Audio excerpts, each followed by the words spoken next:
తినురా. అక్క ఎప్పుడమ్మా వస్తుంది? అక్క వస్తుందిరా. నువ్వు ఆకలితో ఉండొద్దు. తిను. నువ్వు కూడా ఇంకా తినలేదు కదమ్మా. నువ్వు ముందు తిను. ఆయన అక్కని రూమ్లో పడేసి తాళం వేశాడా అమ్మా?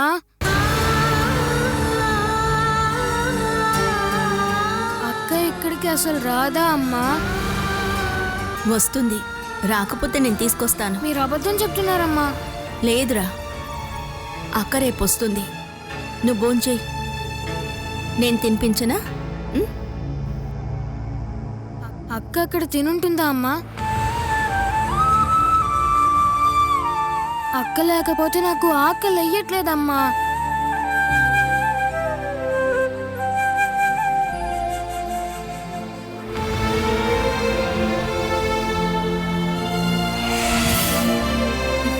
అమ్మలు, ఇదిగమ్మా పాలు తాగు.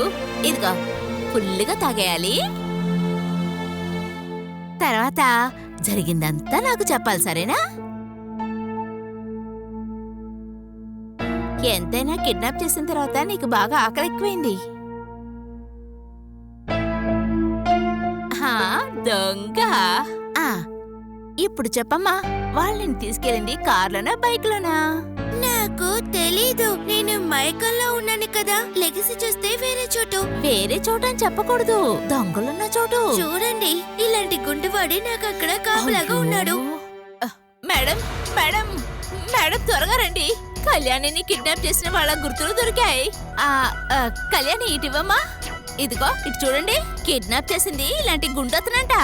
నువ్వు పిలవడం చూసి మనిషి దొరికాడు అనుకున్నాను. ఇంకా పట్టుకోవడం చాలా ఈజీ మేడం.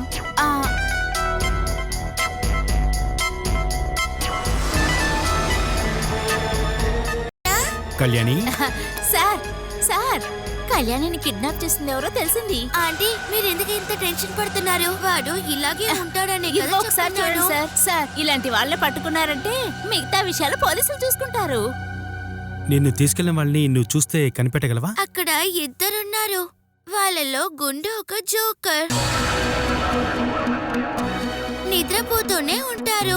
అప్పుడే నేను అక్కడి నుండి తప్పించుకున్నాను. నేను బయటికి వెళ్ళేసరికి కారులో ఇంకొక ఆయన వచ్చారు.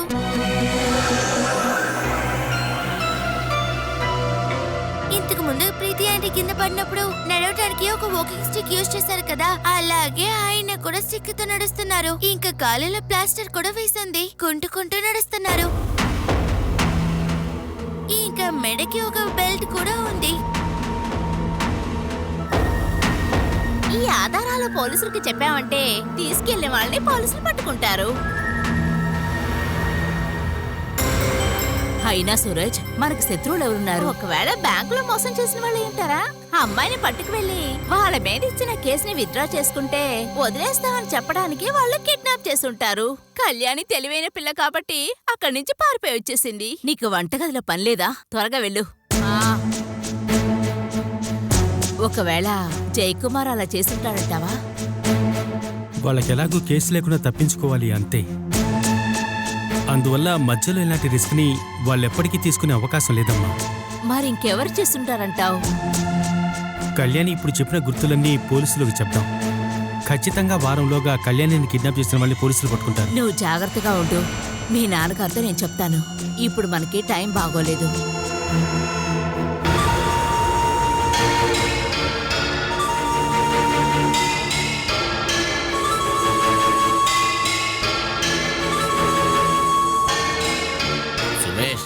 నిన్ను నన్ను ఆ పిల్ల చూడలా, కానీ వీడిని బాగా చూసింది. నేనింక ఎన్నాళ్ళైనా దాక్కుంటాను గురుగారు. గురుగారు, నా ఫోటోలు ఎక్కడైనా అంటించి పెట్టారా? మీరు కొంచెం భయపడకుండా ఉండండి. తనున్న కంగారులో తనకసలు వీడి ముఖమే గుర్తుండదు. తనకి ఏ కంగారో లేదు, నేనే కంగారుగా ఉన్నాను. ఈ పని చేసింది నేనే అని తనకి తెలుసు. కానీ దీని వెనక నువ్వు కాదు కదా, నేనే కదా ఉంది. అయినా మీ మొహంలో ఏ కంగారు కనిపించలేదు. వేరే ఎవరినైనా ఏర్పాటు చేద్దామని నేను చెప్పాను కదా. మీరే కదా చూసుకుంటాను అన్నారు. మనిషి మారిపోయింది, ఎలాంటి ప్రయోజనమూ లేదు. అనవసరంగా సమస్యలు కూడా. సార్, మీరు ఏమనుకోకండి. పోలీసులు నన్ను పట్టుకుంటే దీనన్నిటికీ కారణం గురుగారని నేను చెప్పేస్తాను. నాకు జైల్లో ఒంటరిగా ఉంటూ భయం. నన్ను మాత్రం పోలీసు పట్టుకుందంటే సుమేష్, నీ పేరు కూడా బయట పెట్టేస్తాను. మన ముగ్గురు ఒకే జైలు ఒకే చోట ఉంటాం. మీకెవరికి ఏ సమస్య రాకుండా నేను చూసుకుంటా. మిమ్మల్ని కిడ్నాప్ చేసుకుని రమ్మని చెప్పిన ఆ అఖిల ఇప్పుడు మా ఇంట్లో ఉంది. అది ఎలా జరిగింది? ఆశ్చర్యమే. వేణు అన్నకి బాలావదనికి మధ్య దూరం పెంచడానికి, వాళ్ళ మధ్య గొడవ రావడానికి ఆ అఖిలను కిడ్నాప్ చేసి ఆ నింద వేణన్న మీద పడేలా చేయడానికి నేను ప్లాన్ చేశాను. కానీ ఆయన మాత్రం తప్పించుకున్నాడు. పిల్ల ఎలా మీ ఇంటికి వచ్చిందో చెప్పు. వేణన్న బెదిరించి తన్ని తీసుకొచ్చాడు. కానీ ఆ ఇంట్లో ఉన్నప్పుడే తనకి ఒక ప్రమాదం సంభవించాలి. ప్రాణం పోయేంతగా ప్రమాదం. అంత పెద్ద పని మనం చేయాలంటావా? చేయాలి. ప్రాణానికి ప్రమాదం వస్తేనే హత్యానేరం కింద వేణన్నని మూసేయడానికి వీలవుతుంది. దానివల్ల మానసికంగా బాలా చస్తుంది. జీవోత్సవంలా బాలా బయట, చెయ్యని తప్పుకు శిక్ష అనుభవిస్తూ వేణన్న లోపల. ఆ తర్వాత నీ ఇష్ట ప్రకారం నువ్వు ఏమైనా చేయొచ్చు. అలాంటి ఆశలన్నీ పోయినాయి. ఇంట్లో నుంచి తరుగుతే చాలు. దానికి అవకాశాలు చాలా మెండుగా ఉన్నాయి. ఈ విషయంలో మీకు ఏ సహాయం చేయాలో చెప్పండి. ఓ, మిమ్మల్ని చేతులెత్తి మొక్కుతున్నా మీ సహాయం నాకేమాత్రం అక్కర్లేదు. అటు పక్కకు కూడా మీరు రావద్దు. ఈ ఆపరేషన్ని నేను ఒంటరిగా ప్లాన్ చేసుకుంటాను. మా ఇంట్లో నుంచి ఒక బ్యాడ్ న్యూస్ కోసం వెయిట్ చేయండి.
విను, ఏంట్రా? ఏమైంది? హ? ఏంట్రా ఏమైంది విను? అది అతను అక్కని చెరువులో వేసేశాడు. ఎవర్రా? నన్ను బైక్ లో గుద్ది చంపాలనుకున్నాడు కదా, ఆ మనిషే. నువ్వు కలగన్నావురా? నేను అక్కని చూడాలి. అమ్మ, అక్కకి కాల్ చేయండి. అందరూ నిద్రపోయి ఉంటారా? అనిల పెద్దమ్మకి ఫోన్ చేయండి. అక్కకి ఏమైనా అయిందా అని దయచేసి ఫోన్ చేసి కనుక్కోండమ్మా.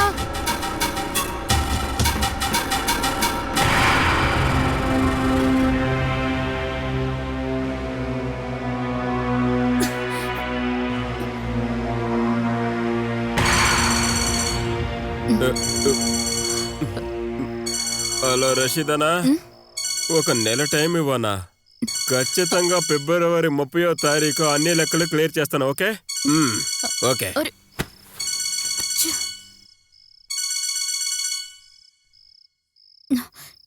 ఏంటి బల ఇంత అర్ధరాత్రి పూట? అనిలక్క, అఖిల ఎక్కడా? తను త్వరగానే నిద్రపోయింది బల. తనెక్కడ నిద్రపోతోంది? మీరుండే రూమ్లోనే. తను ఒంటరిగానే ఉంది. ఆ రూమ్లో ఇంకెవరూ లేరు. అనిలక్క, పాప అక్కడ ఉందేమో ఒకసారి చూడు. తను నిద్రపోవడం చూసిన తర్వాతే నేను పైకొచ్చి పడుకున్నా. ప్లీజ్ అక్క, ఒక్కసారి చూడవా? సరే, చూస్తా ఉండు. నువ్వు కాల్ కట్ చేయి. వద్దు, వెయిట్ చేస్తాను. నువ్వు వెళ్ళి చూసి చెప్పవా? సరే, చూస్తా ఉండు. నువ్వు కాల్ కట్ చేయి. వద్దు, వెయిట్ చేస్తాను. నువ్వు వెళ్ళి చూసి చెప్పవా?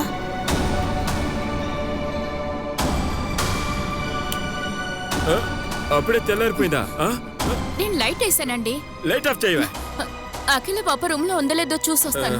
తను ఇంట్లో లేకుండా విశాఖపట్నం బీచ్కి ఏమన్నా వెళ్తుందా ఏంటే? ఇక మీరు పడుకొని నిద్రపోండి, నేను ఇప్పుడే వస్తా.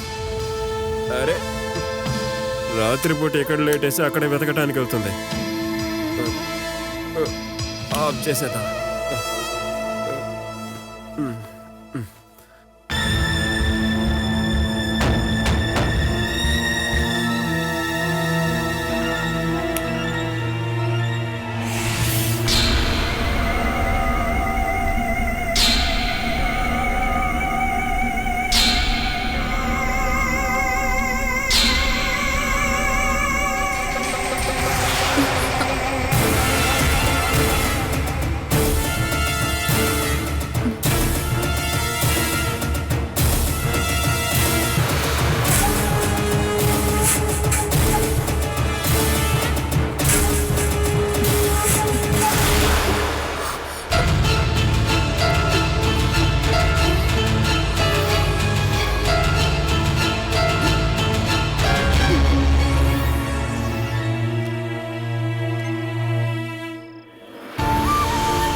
బాలా, అఖిలకి ఏ సమస్య లేదు. తను బాగా నిద్రపోతుంది. నువ్వు దీనికి భయపడకు. రూమ్కు బయట వేణు కాపలాగానే పడుకున్నాడు. తనకి ఏ సమస్య రాదు. నువ్వు పడుకో. సరే అక్క.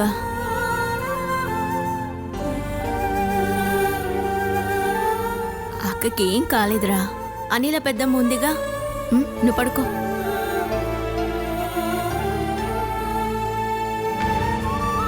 నిద్రపో.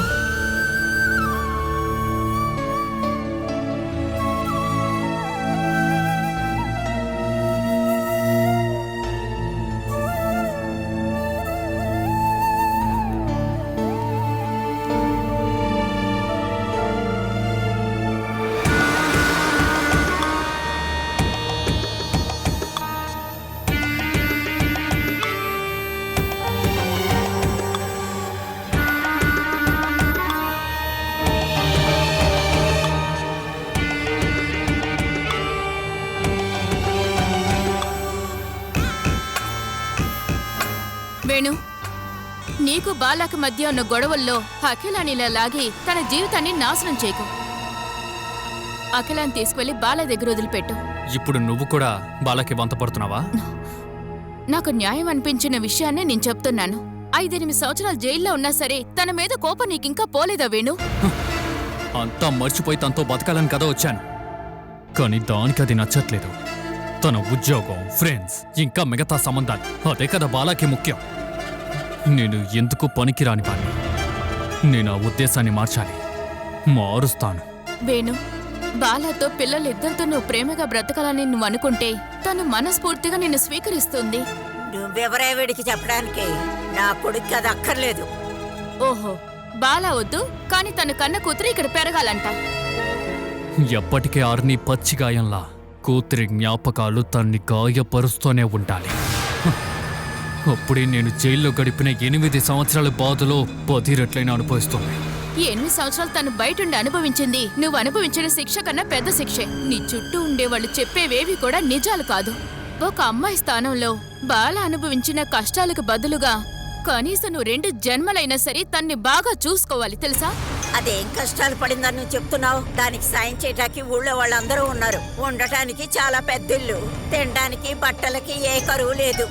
4 పిల్లలకి ట్యూషన్లు చెప్పుకుంటూ ఎంత హాయిగా ఎలా బతుకుతుందిరా అని ఆశ్చర్యపడ్డాను. వీడు జైల్లో ఉన్నప్పుడు అది దాని పిల్లలు ఎంతో సంతోషంగా ఉన్నారు. నా కళ్ళారా నేను చూశాను కదే. మీకు 3 పూట్ల తిండి పెట్టడం కోసం ఆ తల్లి పిల్లలు పస్తులున్న విషయం మీకు తెలీదా అత్తయ్య? చెప్పండి. ఆ తల్లి పిల్లలు కడుపులు పస్తులు పెట్టుకొని మీ కడుపు నింపారు. ఆ విషయం మర్చిపోకండి. అది మర్చిపోతే మీరు మనిషే కాదు. ఏదైనా సరే బాలాకున్న మంచి మనసు మీకెవరికీ రాదు. హే, నువ్వు దాన్ని అంత గొప్పదాన్ని చెయ్యద్దే. అది ఎలాంటిదో నాకు బాగా తెలుసు. అఖిల ఎప్పుడూ నా చేతిలో ఉంది. బాలాకి ఎప్పటికీ దక్కదు. అరే వేణు, నువ్వు వాడికి బుద్ధులు చెప్పక్కర్లేదు. వాడు ఆ పిల్లని చంపని నరకని ఏమైనా చేసుకొని. ఒక ఆడపిల్ల అత్తయ్య తను. ఈ ఇంట్లో ఇలా జరిగే గొడవలకి తను బాగా పెరగగలదా? ఈ లోకంలో జరగని గొడవలు ఈ ఇంట్లో ఏమీ జరగట్లేదు. నువ్వన్నట్టు అది ఆడపిల్లే కదా, ఇక్కడే ఉండు నువ్వు. ఈ ఇంట్లో పనులు చేయడానికి మనిషి దొరికింది. ప్రతి వాళ్ళు సలహాలు ఇచ్చేవాళ్ళే.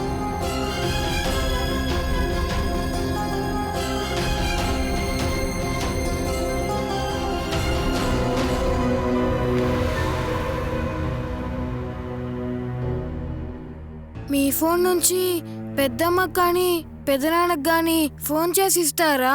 నాకు వాళ్ళ నెంబర్ తెలీదు కదా నాన్న. నాకు అక్కతో మాట్లాడాలనుంది. అక్క ఇంకెప్పుడు ఇక్కడికి రాదా? లేదురా, మీ అక్కయ్య వచ్చేస్తుంది. లేకపోతే మనమందరం వెళ్ళి తీసుకొచ్చేద్దాం.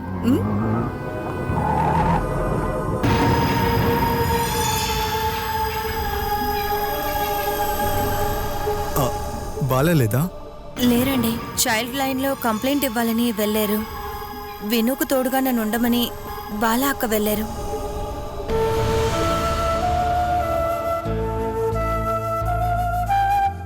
అఖిల పాపని తిరిగి తీసుకురావడం గురించి బాలా ఏమైనా చెప్పిందా? అదంత సులభం కాదు శివప్రసాద్. నేను నీకు సారీ చెప్పాలనుకున్నాను. నాకు తెలుసు మీరు నన్ను అపార్థం చేసుకున్నారు అని బాలాక్క ఆ రోజే నాతో చెప్పారు. అనుకోకుండా నేను సూరజ్ గారి ఇంట్లో నేను మీ పెళ్లి గురించి మాట్లాడినప్పుడు నా మనసు ముక్కలైంది. ఆ టైంలో నేను అనుభవించిన క్షోభ గురించి ఎవరితో చెప్పుకోగలను? ఇప్పుడు జరిగినవన్నీ ఆలోచించి చూస్తే సంబంధమే లేకుండా జరిగిన కామెడీ సీన్ లాగా అనిపిస్తోంది. బాలా సూరజ్కి దూరంగా ఉండడానికి సుధా టీచర్లా వేషం వేసుకున్నావని కనీసం నాకు చెప్పుండొచ్చు కదా. దానికి సందర్భం దొరకలేదు కదా. వచ్చేటప్పటికి మొత్తం చేదాటిపోయింది. నేను నీ గురించి సూరజ్తో చాలా తప్పుగా మాట్లాడాను. అది గుర్తు తెచ్చుకుంటే నాకు కొంచెం బాధగా ఉంది. సూరజ్ సార్ ఇంటి నుంచి తిరిగి వచ్చినప్పటి నుంచి మీ మొహం మారింది నేను చూశాను. దాని గురించి మాట్లాడే గ్యాప్ నాకు దొరకలేదు. ఒకదాని తర్వాత ఇంకొకటి సమస్యలు వస్తూనే ఉన్నాయి. అఖిల పాపని తిరిగి తీసుకొచ్చిన వెంటనే మనం మన విషయంలో కూడా ఒక నిర్ణయం తీసుకుందాం. లేకపోతే నువ్వు మళ్ళీ ఇంకెవరి కోసమనే వేషం వేస్తే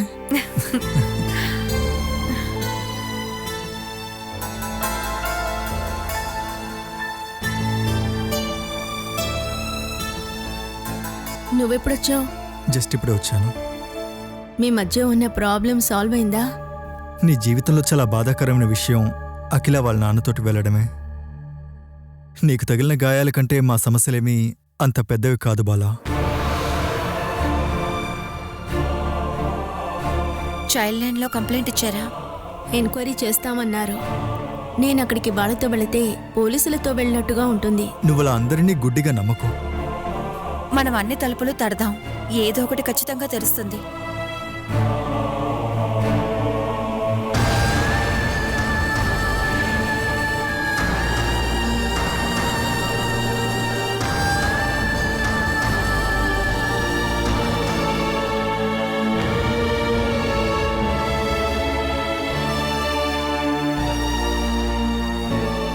ఇక్కడ మాకు ఒక ఆటో యూనియన్ ఉంది.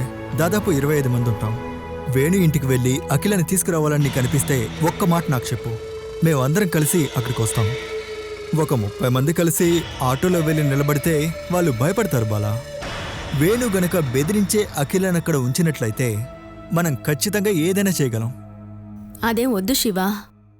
ఆ తర్వాత మా ఆయనేమంటాడో తెలుసా? ఆటో రిక్షా వాళ్ళు ఉంచుకున్నారు అంటాడు.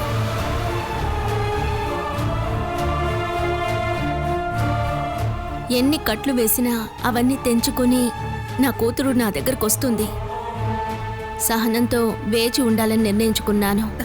మన అఖిల ఇక్కడికి రావడానికి ఏ సహాయం కావాలన్నా మేం మీతోనే ఉన్నాం. ఇప్పుడు మీరే నా బలం.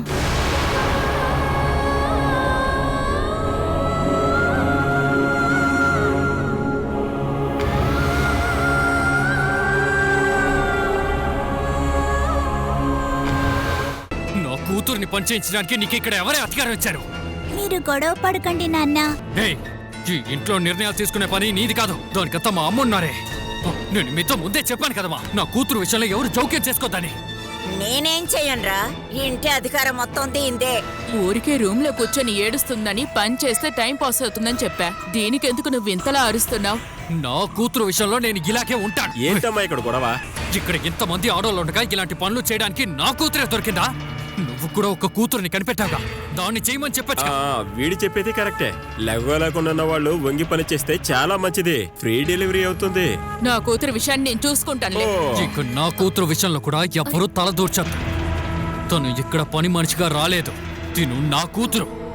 అది ఈ ఇంట్లో ఎప్పుడూ గుర్తుండాలి. ఇక మీదట ఈ ఇంట్లో ఎవరైనా తిన్ని కష్టపెట్టారో నాలో పాత వేణుని మీరు చూస్తారు. వెళ్దాం పద. జాగ్రత్త.